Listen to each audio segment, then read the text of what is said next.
Thor के last episode के अंदर हमने देखा था कि जब केरला जो है वॉन डूम से लड़ने के लिए जाती है तो वॉन डूम उसको पकड़ लेता है और उसकी पावर्स हासिल करने के लिए उसका दिल चीर के बाहर निकाल देता है। यहीं पे बाल्डर जो है अपने एसगार्डियन फोर्स को रेडी कर रहा होता है वहाँ पे लड़ने के लिए डूम के खिलाफ। लेकिन जब वो जॉन हॉर्न अपना बजाते हैं तो उसका जवाब देने के लिए थॉर वहाँ पे आता नहीं है और वहाँ पे बाल्डर फैसला करता है कि वो लोग उसके बगैर ही जंग करेंगे। और इतनी देर में लोकी भी आ जाता है और वो अपने आप को दोबारा से मासूम प्रूफ कर देता है और वहाँ पे बाल्डर को हुक्म देता है कि इसको कैद कर लिया जाए जब तक हम वापसी लौट कर नहीं आते हैं। और वहीं पे जब बाल्डर जो है डूम के खिलाफ जंग करने के लिए जाता है तो वहीं पे हम देखते हैं कि जिस चीज़ का हमें इंतजार था वो हो जाती है, यानी कि थॉर वहाँ पे पहुँचता है डूम से मुकाबला करने के लिए। अब आगे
डूम बोलता है कि जो लोग लैटवीरिया बिना किसी वेलकम के आते हैं, चाहे वो इंसान हो या खुदा हो, वो यहाँ सिर्फ मरने के लिए आते हैं। और डूम अपना ब्लास्ट तैयार कर रहा होता है लेकिन थॉर अपने हैमर से उसके ऊपर स्ट्राइक करता है जहाँ पे एक धमाकेदार सी रोशनी फैल जाती है। क्या तुम्हारे पास इसके अलावा कोई और चीज़ है जो तुम मुझ पर बरसा सको, क्योंकि ये तो मेरे लिए कुछ भी नहीं है। और आखिरकार तुमने यहाँ पे ये सब किया क्या है? तो वहीं पे डूम बोलता है कि मैंने अपने आप को अपनी से ऊंचा कर दिया है। मैं जो कभी हुआ करता था उससे मैं बहुत बढ़ चुका हूँ। मैंने सिर्फ वही करा है जो मैं हमेशा से करते आया हूँ। मैंने जो है गॉड्स की बॉडी से अपने लेसन्स को मजबूत किया है। ये सीखने की कोशिश करी है कि उनके नज़र में एक आम इंसान क्या होता है। मैंने उनके रिमेन्स पे कब्जा करा और उनको वैसा बना दिया जैसा मैं चाहता था। जो कभी वो सांस लिया करते थे अब वो मेरे कहने पे लेते हैं। जो गुरूर उनका कभी हुआ करता था अब वो सिर्फ मेरे लिए होता है और किसी के लिए नहीं। अब कोई एसगार्डियन नहीं होगा ऐसा जो कि मेरे ऊपर अपनी ऊंची नाक के साथ मेरे ऊपर नजरें गड़ा सके। Not yours, not anyone's. और इस तरह हम देखते हैं कि डूम थॉर के ऊपर एक ज़बरदस्त किस्म का ब्लास्ट मारता है। वहीं पे बाल्डर हम देखते हैं कि यहाँ पे लड़ रहा होता है और कहता है कि हेमडाल ज़रा संभल के, हमें इन लोगों को ज़रा ध्यान से लड़ना होगा। और इस तरह वहाँ पे अजीब व गरीब जो इस गार्डियन से वो उनसे लड़ने के लिए सामना कर रहे होते हैं। और हमें साथ में ये भी दिखाया जा रहा होता है कि वो पहले कभी कैसे हुआ करते थे, क्योंकि हेमडाल तो सभी को देख सकता है। और यहाँ पे उसको ये सारी चीज़ें देख के अफसोस हो रहा है कि कभी ये नॉर्मल एस गार्डियन हुआ करते थे। और यहीं पे बाल्डर भी ये सारी चीज़ें सोच रहा होता है कि ये सब कुछ उसकी वजह से हो रहा है। अगर वो इन लोगों को कभी यहाँ पे लेकर आता ही नहीं, कभी वो लोकी की बातों में आता ही नहीं, तो ये सब कभी होता ही नहीं। लेकिन अब अफसोस कि बहुत देर हो चुकी है। वो जो मासूम बच्चे कभी एसगार्ड के ऊपर खुशी से खेल रहे होते थे अब उनको बाल्डर को जान से मारना पड़ रहा है। लेकिन हम देखते हैं कि उसमें से एक बच्चा जो होता है वो अपनी आंखों से लेज़र बीम मारता है, जो कि हम देखते हैं कि बाल्डर के आगे लगती है। और वहाँ से तीर चिल्लाता है कि अरे राजा को महफूज करो, राजा को डिफेंड करने की कोशिश करो, वो लोग राजा के ऊपर चढ़ रहे हैं। और वहीं से हम देखते हैं कि थॉर वहाँ पे डूम को छोड़ता है और बाल्डर की मदद करने के लिए जाता है। और बाल्डर बोलता है कि थॉर तुम लौट आए। तो थॉर बोलता है कि ऑफ कोर्स मुझे आना ही था, मुझे पता है कि तुम लोगों को मेरी ज़रूरत थी और अगर मुझे ये पहले पता होता तो हम पहले ही आ जाते। तो इसका मतलब ये है कि तुमने ग्लार हॉर्न को सुना नहीं था। चलो अब इससे कोई फ़र्क नहीं पड़ता है, कम से कम अब तुम यहाँ आ तो गए हो। अब जब तुम यहाँ आए गए हो तो matters of justice and punishment वो हमारी अटेंशन को डिमांड करते हैं, तो बताओ कि वो कहाँ हैं।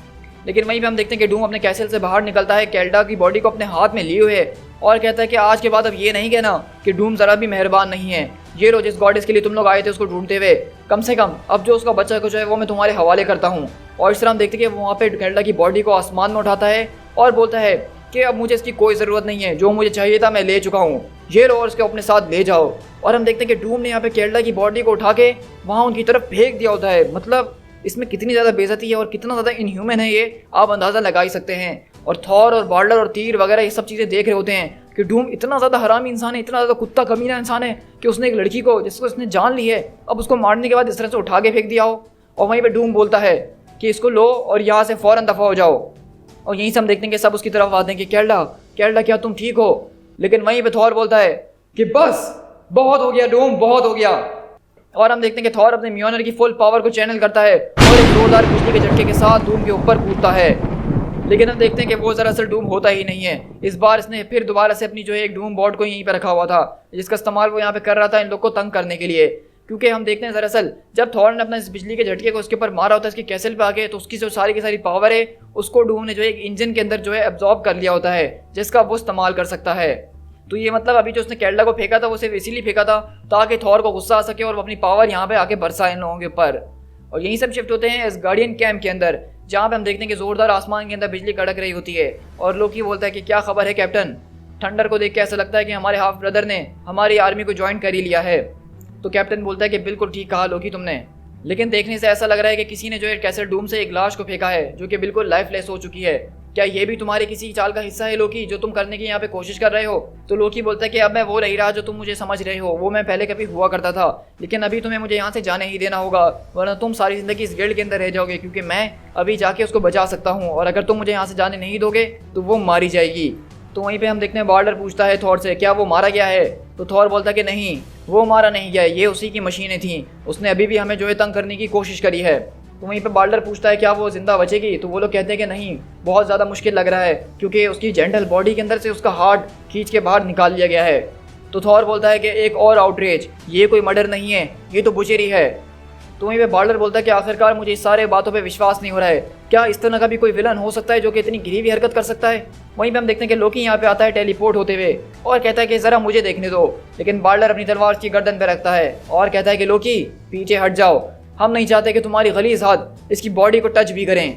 तो लोकी बोलता है कि नहीं नहीं, ये वो नहीं है जो आप समझ रहे हैं, मैं यहाँ पे सिर्फ एक मदद के लिए आया हूँ क्योंकि अभी भी एक उम्मीद की किरण बाकी है, मैं उसको अभी भी चाहूँ तो बचा सकता हूँ। क्या डूम ने उसका दिल निकाल लिया है? सही कहा मैंने? तो बार्डर बोलता है कि ये मर चुकी है लोकी और झूठी तसल्लियां देने से कोई फर्क नहीं पड़ता है, तुम अभी भी सिर्फ अपने झूठ का सहारा ले रहे हो यहाँ से बचने के लिए। तो कहता है कि नहीं, डूम ने जब ये मेरे सामने सब कुछ करना शुरू करा था तो उसको इस बात के बारे में पता चला था कि इस गार्डियन के दिल को निकालने, दिमाग को निकालने ये बात भी उनकी बॉडी के अंदर थोड़ी बहुत जान बाकी होती है, और अगर सही अमाउंट ऑफ टाइम के अंदर हम उसको वापसी वहाँ पे लगा दें जो जहाँ से लिया गया है तो शायद हमारे पास एक चांस है उनको वापसी जिंदा करने का। और वो उसने जिसके ऊपर एक्सपेरिमेंट करा था वो बेचारा सिर्फ एक पुअर ऑर्डिनरी एसगार्डियन था, वो एक मामूली सा एसगार्डियन था, लेकिन कैल्डा उसके पास गॉडेस की शक्ति है, वो हमारे अंदर से एक है और मैं इसको छू के बता सकता हूँ कि इसके अंदर अभी भी वो फ्लिकर बाकी है जो कि इसको जिंदा करने के लिए काफ़ी होगा। अगर हम इसका दिल वापसी इसकी जगह पे लौटा दें तो शायद हम इसको बचा सकें। तो वहीं पे बार्डर बोलता है कि हेमडाल क्या तुम पता लगा सकते हो? तो वहीं पे हेमडाल अपनी शक्तियों को इस्तेमाल करता है और कहता है कि बिल्कुल उसका दिल मुझे नज़र आ रहा है, वो फोर्ट्रेस के अंदर ही है, उस चेम्बर के अंदर जहाँ पे उसकी बॉडी को लिटाया गया था, कि यहाँ से बिल्कुल सीधा इन 3 दीवारों के पीछे इसका दिल रखा हुआ है। तो थॉर बोलता है कि सिर्फ 3 दीवारें? अब तो मुझे 3 जहन्नुम भी नहीं रोक सकते हैं उस तक पहुँचने के लिए। और थॉर अपने हैमर को जो इधर से उधर चलाता हुआ उन दीवारों को तोड़ता हुआ उस लैब तक पहुँचता है, लेकिन सामने वहाँ पर डूम खड़ा होता है और डूम बोलता है अब ये डूम की आखिरी प्रॉपर्टी है जिसको तुमने डिस्ट्रॉय करा है, इसके बाद तुम वो नहीं कर पाओगे। और हम देखते हैं कि पीछे से खतरनाक किस्म का हाथ आता है, थॉर के मुंह को पकड़ता है और उसको घसीटते हुए दूर फेंकता है और उसको अपने पैरों के नीचे क्रश कर देता है थॉर को।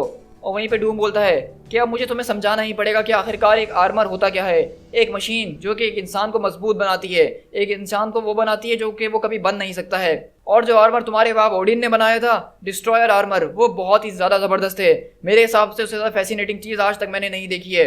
और जब अब एसगार्ड लैटवेरिया के अंदर था तो मुझे मौका मिल गया था तुम्हारे डिस्ट्रॉयर आर्मर को स्टडी करने का। मैं जो हूँ साइंस, इंजीनियरिंग और मैजिक को बहुत अच्छी तरीके से जानता हूँ, लेकिन डिस्ट्रॉयर का जो कोर था वो मेरी नॉलेज से बियॉन्ड था, मैं नहीं समझ पा रहा था कि वो किस चीज़ से बना हुआ है। और मैं उसको चाहे जितना भी चलाने की कोशिश क्यों ना कर लेता अपनी टेक्नोलॉजी से, वो चल नहीं पा रहा था, उसके अंदर जान आ ही नहीं रही थी। मुझे पता था कुछ ऐसी चीज़ है जो कि मेरे पास नहीं है और उसी की वजह से वो चल नहीं रहा है। और तब मुझे रियलाइज़ हुआ कि वो चीज़ तुम हो, तुम वो एसगार्डियन हो, तुम एसगार्डियन की बॉडी के अंदर एक स्पार्क पाया जाता है और वही स्पार्क चाहिए उस डिस्ट्रॉयर आर्मर को चलाने के लिए। तो वहीं पे थॉर बोलता है कि उसको स्पार्क नहीं, उसको ओडिन फोर्स कहते हैं जो कि हर एसगार्डियन के अंदर पाई जाती है। तो वहीं पे डूम बोलता है अच्छा तो तुम उस पावर को ये बुलाते हो, लेकिन अब मैं इसको डूम फोर्स बुलाता हूँ। मतलब डूम ने यहाँ पे एक तरह से अपनी टेक्नोलॉजी के जरिए ओडिन फोर्स को जो अपने अंदर चैनल करने का तरीका ढूंढ लिया है, क्योंकि ओडिन फोर्स जो है एसगार्ड के अंदर रहने वाले हर एक शख्स के अंदर पाई जाती है। बस फर्क इतना होता है कि एक ऑर्डिनरी एसगार्डियन के अंदर वो कम होती है, एक गॉड के अंदर वो ज़्यादा होती है, और जो रॉयल फैमिली के मेंबर्स होते हैं उनके अंदर थोड़ी और ज़्यादा होती है। और कहता है कि मैंने जो है सारे के सारे एसगार्डियंस को मार के वो फ्लिकर जमा कर लिया था, उनको एक जगह पे जमा कर लिया था ताकि सही वक्त आने में मैं इस्तेमाल कर सकूं। और जब तुमने मुझ पे वो स्ट्राइक करी तो मुझे वो सारी की सारी शक्तियाँ मिल गई जो कि मुझे इसको चलाने के लिए ज़रूरी थी। और अब मेरा मास्टर वर्क वो जी रहा है और इस तरह हम देखते हैं कि डिस्ट्रॉयर आर्मर वहाँ पे थॉर को उठा उठा के यहाँ से वहाँ पटक रहा होता है, क्योंकि डिस्ट्रॉयर आर्मर एक बहुत ही ज़्यादा पावरफुल आर्मर है। अगर हम पुराने कॉमिक्स की बात करें तो डिस्ट्रॉयर आर्मर ने सीधा सेलेस्टियल से भी टक्कर ली थी। तुम्हारे लोगों ने बहुत ज़्यादा मुझे रोकने की कोशिश करी है मेरे इस काम के अंदर, लेकिन देखो ये आर्मर तुम्हारे सामने है, जीता जागता। और इस तरह हम देखते हैं कि डूम जो है उस डिस्ट्रॉयर आर्मर का पीछे से हैच खोलता है और उसके अंदर खुद बैठता है उसको कंट्रोल करने के लिए। अभी ये पूरी तौर पे मुकम्मल तो हुआ नहीं है, लेकिन फिर भी जो कुछ भी इसके अंदर मौजूद है वो बहुत ही ज़्यादा दमदार है। जहाँ तुम्हारे पास कुछ मिनट थे जिंदा रहने के लिए, अब सिर्फ कुछ सेकंड्स ही रह गए हैं। और इस तरह हम देखते हैं कि डूम डिस्ट्रॉयर आर्मर के अंदर बैठते हुए थॉर की तरफ आ रहा होता है उसके ऊपर अटैक करने के लिए। To be concluded.